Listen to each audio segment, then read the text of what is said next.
Hello and welcome to Propaganda Dropout, Things Your Dad Should Have Told You. My name is Michael Yeoman, and today we will once again be trying to give some advice from somebody who asked a question on Reddit, of all places. Somebody clearly quite desperate if they're asking questions on Reddit. Let's just get right into it. They ask this time, am I the asshole for telling my best friend why I wasn't attending his wedding? I don't know if you've ever seen this subreddit before, but they like to do this, where they'll put a title that either will go full all in to make them look like an asshole, and then their whole post will talk about how they completely aren't in any way and have done nothing wrong and they're just fishing for attention. Or their title will make it sound like they did absolutely nothing wrong, and then you read the actual situation and they did many things wrong. I don't believe actually this is one of either of those cases, but let's just start here. He says, I might have really fucked up. Me, who is 32, and my best friend, who is 32, both men, have been friends since diapers. We're basically family. After college, we both moved back home so that we could live at home and get our feet underneath us. The way he says that is very strange, by the way. He makes it sound like they live in the same home, but I assume they both moved back to their respective homes, that were probably near each other, of course. Alex started dating Stella, who's 35, so 3 years older than the dude. Has anyone else noticed this trend recently of marrying or not, or like getting with women who are like significantly older? I mean, 3 years isn't a crazy amount, but still, have you noticed this? Like, it used to be the case, like in, you know, like my grandpa's time or something, that it was almost every single person who got married, the wife was like a year younger or something. And now it seems that everybody who gets married, the wife is a year older or 3 years older or something. Like, if you notice this, isn't that like strange? What does that say about our society? Like, like typically women mature faster. Are they maturing slower now? Are they settling down later than men are settling down? You see, like, maybe it's just places like these where they have dysfunctional relationships that I run into the women being older. That's certainly possible. Maybe it's not actually a trend, but I don't know if anyone else has noticed this. I've noticed it reading these kind of posts. A lovely girl. He started dating her about 4.5 years ago, and from the get-go, she seemed to politely dislike me. I don't know why. Oh well, c'est la vie. Alex and Stella moved across the country in 2021 after Stella earned a promotion at work. In 2022, Alex proposed. She said yes, and they set a wedding date for the end of September 2023. I got a save the date card at the beginning of the year, and based on the conversations I had with Alex, assumed I would be in the wedding party, either as a groomsman or the best man, but never received any official confirmation from either of them. Couple months, I hope this guy just crashes the wedding, and that's what this is gonna, I assumed. Couple months before the wedding, I saw that wedding invitations had gone out on social media, and figured mine was en route. It never came. I waited a couple weeks, figured it might have gotten lost in the mail, before I checked in with him. I called Alex and had a brief conversation with him where he was clearly agitated and said he was dealing with a lot, would be incommunicado for the near future, to direct any wedding-related questions to Stella, and he'd call me when things cooled off. I called, texted, emailed Stella several times over the course of a week, but she didn't respond to any of them. At this point, I figured I wouldn't be attending the wedding, and that things were really fucked up for some reason between the two of us. That's a reasonable assumption, yeah. Yesterday, a little over 3 weeks after our last conversation, Alex DM'd asking if I was free to chat. I jumped at the opportunity to get some answers, and after exchanging pleasantries, Alex jumped, just to be clear, he makes a note later that what happens after the first DM isn't a video chat, otherwise this wouldn't make sense. And after exchanging pleasantries, Alex jumped right into a spiel saying that he knew I was super busy with work and dealing with a lot of personal stuff, but he'd love it if I could attend his wedding, even just as a guest, and wanted to know if there's anything he could do to make that happen. I just blurted out that I'd love to go, but I haven't received an invitation. That was the reason I called him a few weeks ago, that I'd contacted Stella about it and she never got back to me and left me on red, and that I had no idea what he was talking about me dealing with too much to be involved in the wedding. After a very pregnant pause, he said he needed to go sort things out and that he'd call me when it was done. My phone's now blowing the fuck up since that, with wedding attendees asking me what the fuck happened and why the wedding might be off now. My girlfriend has reaffirmed to me that I did nothing wrong, but I've had people from all sides saying I stuck my nose where it didn't belong, caused a stink, which is really fucking with my head. Am I the asshole? And then he says, there's a little comment that says, like, the original poster has offered the following explanation for why they think they might be the asshole. And he said, I wasn't careful with my words and might have ended my friend's relationship over what was probably an honest mistake. I just want to, okay. I think it's important to be clear here. See, again, there are a lot of times posts on this subreddit where people just, they ask if they're the asshole. They know they're not. They know everyone's going to be on their side. They're doing it just to get attention and like to feel good, to get compliments about how well they're handling their life or whatever. I don't think that's the case with this guy. I think he legitimately has a problem that he thinks he did this. He did something wrong here. So I want to be clear if this man is listening to this, because I will post this. You did nothing wrong. And not only that, I think it should be incredibly clear here that you are the good guy in this situation. You are maybe the only good guy in this situation. And I think you might want to ask yourself why you feel so insecure about having done the right thing. You told the truth. There is no situation in life, maybe you were never told this as a kid, but there is no situation in life in which it is a bad thing to tell the truth. Some people will argue with me, but they are liars, so don't listen to them. No, but there might be situations in life where you don't want to tell people anything, right? Where you want to just say, I don't want to answer that question, or not say anything. And that's not lying necessarily. It can be lying by omission, depending. But you should never lie. There's no situation in which you should lie. There is no justification that you should have told your friend that, like, oh, I've been talking to Stella and I'm just real busy and I can't come. That would be the most evil thing you could possibly do. Not just because lying itself is evil. It is a act stemming from the prince of lies, the devil, if you want to put it that way. But not only is it just an evil thing to do, to lie to someone, to bear false witness, but also you would be then partially responsible for your friend's terrible relationship. Which, to be clear, this is like 5 paragraphs, and everyone reading it is 100% on board with they have a terrible relationship. Now, I mean, maybe there's other details here, but I mean, I'm sure there are other details, but this friend of yours, Alex's wife, fiance, luckily not wife, actually, be a very different situation. Alex's fiance is a liar. There's no doubt about it. She is a liar. She has been telling Alex that you're too busy, that you can't make it to the wedding, all this stuff, because she doesn't like you. And the thing is, there's nothing wrong necessarily with her not liking you. Maybe you suck. I don't know.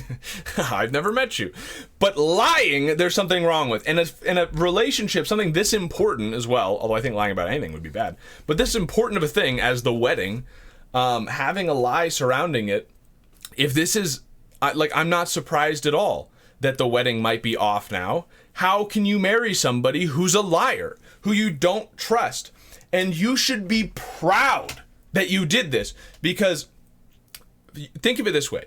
Your friend was about to marry somebody who is a liar, who he cannot trust. And after 4.5 years, he did not know that. Now, that does not mean he is just a victim, period. There were definitely, I can guarantee it, there were warning signs, there were red flags, there were things that could have tipped him off to this that he ignored. Absolutely. And there are a lot of people, because of trouble in their past usually, or whatever, who, desperation to be in a relationship, will ignore things like that.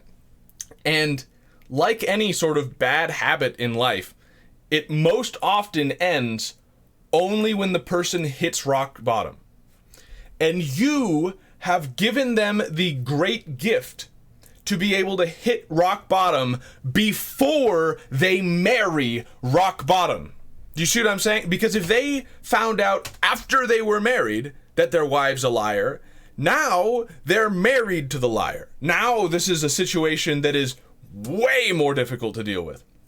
Instead, they can just leave. They're not married yet. They just, goodbye, you're a liar. For the last 4.5 years, I have not been dating you. I've been dating an image in my mind. I've been dating an illusion, and now my friend has shown me so clearly that I can't ignore it, even though I probably want to and have been doing that for years, so clearly that I know for a fact I cannot ignore that you are an illusion, and I am not mourning that our relationship is over, but that it never existed, that you've been lying to me this entire time, and there is no relationship here. You can't have a relationship founded on lies.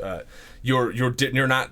He had a relationship with a mask, and so I think that should be obvious. I would hope, but another thing I think worth pointing out here is, like I said, you should ask yourself, the creator of this. First of all, like I said, you did the right thing. Don't feel bad about it. But why do you feel bad about it? Why does it seem like you value other people's feelings over the truth? More than that, actually, more accurately, I would say, it seems that you value keeping the status quo over the truth. Luckily, you seem to have some sort of good influence on your life. You're apparently surrounded by absolute terrible liars and probably people with guilty consciences. All these people who are saying that you stuck your nose where it didn't belong and all this. They probably are, I'm guessing, spouses who lied to their spouses and think that don't want to be called out as this being a bad thing. And so have to justify that you're in the wrong here. It's very good that you at least have your girlfriend, who seems to be a good influence, saying that you did nothing wrong, because you haven't. Listen to your girlfriend on this one. I don't know her in any other, I don't know anything else about her, except in 1 out of 1 situations, she is the only one around you who is correct. So that's good, at least you have some sort of good influence. But I would ask, why is your first response to think yourself guilty in some way for telling the truth?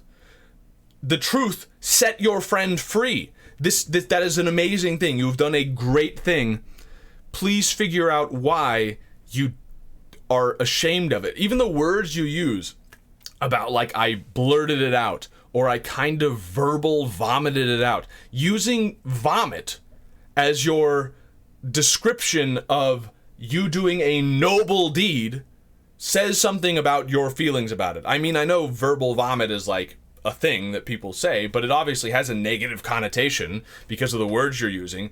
You could have just left it at blurted out, but you made it even more negative. There's a reason for that. Why? What happened in your past or the people around you today that leads you to want to keep the status quo more than do the right thing? Think about that, because this could be you if you don't realize what the problems here are, right? I mean, it's likely that your friend didn't value the truth enough and ignored the truth. So if you don't want to end up like your friend, think about if you are ignoring the truth or avoiding the truth. And then if your friend happens to watch this, or you send this to your friend, or you listen to this and maybe then give this advice to your friend, I would say this to your friend Alex. Alex, you have just avoided a terrible, terrible mistake. Congratulations. This is a cause for celebration, all right? I know it doesn't seem like that because you thought you were about to get married and now you're not. But you're 32, you have time, take a year or two. Unfortunately, it might take a while. The general consensus is that for every year you're in a serious relationship, it takes half a year to get over it, which for your case would be 2.25 years. If that's how long it takes, fine. Really work yourself out. Think about this. Think about what were the red flags that she put off that you could have seen this coming, because there were some. And there's 2 reasons I say that, okay? One is that it is factually correct, I am certain. I am certain that you could have seen this coming. Absolutely. There were little lies that you had suspected or caught her in and you ignored. I am certain of something like that. 2, I say that because if you go away from this, if you leave this situation thinking, I'm the victim, there's nothing I could have done, this woman was evil, then it will happen to you again. Because what you will say by saying those things is, I had no control over my life. The woman I got in a relationship with, it was completely random that she was this way, and there was nothing I could have done. If you say that to yourself, it will become true, and there will be nothing you can do when it happens again. And maybe the next time, she'll be a better liar. So find out what the red flags were. Find out why you were attracted to a woman who is a liar. Why is that? There's probably a reason, and if you can work through that, you can ensure that this does not happen again. Also, this is a little crude, but we're on a subreddit called Am I the Asshole? So I guess crudeness comes with the territory. Ask yourself if you did not create a premature bond with this woman before you were actually certain of whether or not she was a high quality woman. What I mean is, when two people have sex, it creates a bond, whether you like it or not, all right? And if you do that early into the relationship, of course, I'm a Catholic man, I believe you shouldn't do it before you're married, and partially for this very reason, it creates a bond that is going to cloud your judgment. And you're going to think of your fiance, in this case, as someone better than she actually is. You need to be more objective about what is actually good about her, what her virtues are. There's this idea that people have that they fell in love with their fiance in this case. I can almost guarantee that you were not in love with this woman. I know you think that you were and that you feel that you were, but there doesn't seem to be, I could be wrong, I don't have all the information here, maybe she had other really great qualities, but it doesn't seem like there was anything here, anything virtuous, anything good to actually fall in love with. So I'm guessing you fell into lust with your fiance. And if that's the case, I would implore you, for your sake, I really hope this doesn't happen to you again, so I would implore you to not fall into that again, to not allow yourself to fall into that again, to not have sex before you know whether she's actually a high quality woman. Again, I don't know the details, but I'm guessing, all right? I'm guessing that has something to do with our society, why I'm guessing, and it has something to do with just the fact that you have been dating for 4.5 years and haven't gotten married yet. By the way, I'm sure this doesn't help you, but that's about the time frame that most relationships break up if they're not moving forward towards a wedding or a child.